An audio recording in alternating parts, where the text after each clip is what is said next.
Alors, notre ambition a toujours été de proposer un projet respectueux de l'histoire et du patrimoine qui rendra fiers les gens du quartier. Or, au cours des dernières années, des rumeurs et des allégations de toutes sortes ont fusé sur notre projet, induisant les citoyens en erreur. Notre projet est notamment dans la mire d'une coalition qui n'en connaît pas les détails, une coalition qui a refusé à 2 reprises de nous rencontrer et de nous communiquer dans le calme et le respect leurs préoccupations. J'aimerais donc rétablir les faits et vous présenter les mythes et les réalités entourant le domaine sous les bois. Les 2 premiers mythes concernent les communautés religieuses. Concernant le titre de la propriété des terrains, on laisse entendre que les terrains ont été donnés aux communautés religieuses pour le bien public.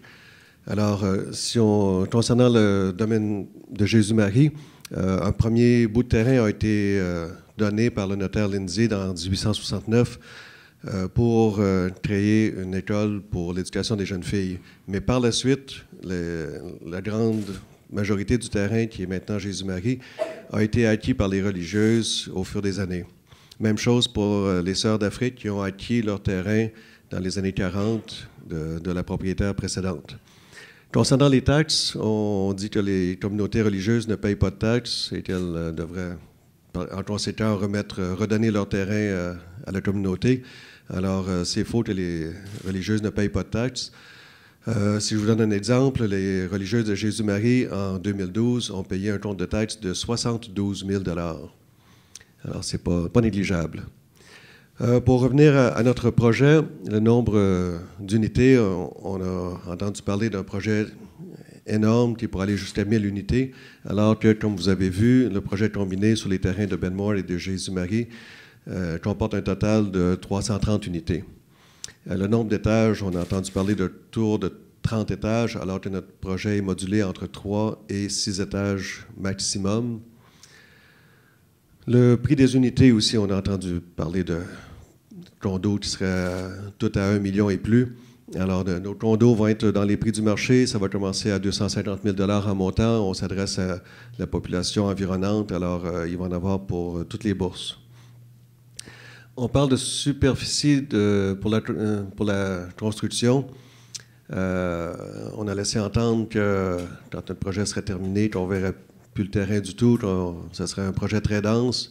Au contraire, vous avez vu, on n'utilise que 10 % du terrain, ce qui laisse 90 % du terrain tel qu'il est, sans construction. La disparition des espaces verts aussi qu'on parlait, alors vous avez vu, c'est tout le contraire. On laisse 12,2 hectares libres de tout développement. La préservation des arbres aussi est une priorité pour nous. On a entendu parler d'une coupe à blanc, une coupe de beaucoup d'arbres. Au contraire, la presque totalité des arbres va être conservée. Au niveau du stationnement, on a parlé d'un stationnement à ciel ouvert et au contraire, 100% des stationnements des propriétaires va être souterrain. Pour l'accessibilité à notre projet, au condo, on a parlé que ça s'adresserait juste à un club de millionnaires, alors qu'au contraire, notre clientèle cible, c'est les gens aux alentours, les gens de Sillery, des gens qui pourraient vouloir vendre leur maison pour venir habiter dans un condo. Et là-dessus, j'aimerais faire une petite mise en contexte. La population de Sillery est vieillissante.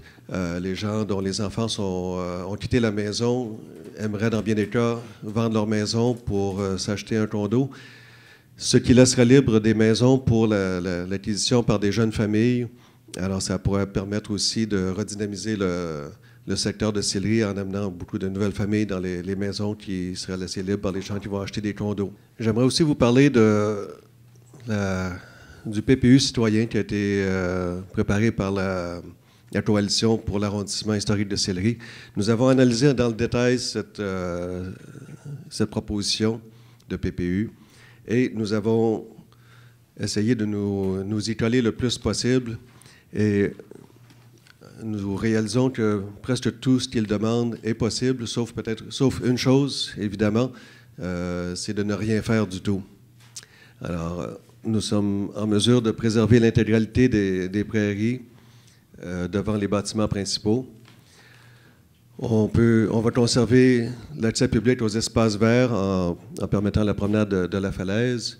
protéger tous les boisés exceptionnels aussi, situés au sud du chemin Saint-Louis et ailleurs sur les terrains. On demande sur le domaine Benmore de protéger environ 2 hectares, ça va être beaucoup plus que ça. Sur Jésus-Marie, on demande de protéger 6 hectares et encore là, ça va être beaucoup plus que ça. Un seul point reste à discuter, c'est comment intégrer les terrains qui restent, qui nous appartiennent dans un éventuel parc des grands domaines. Et là-dessus, nous avons une ouverture à en discuter.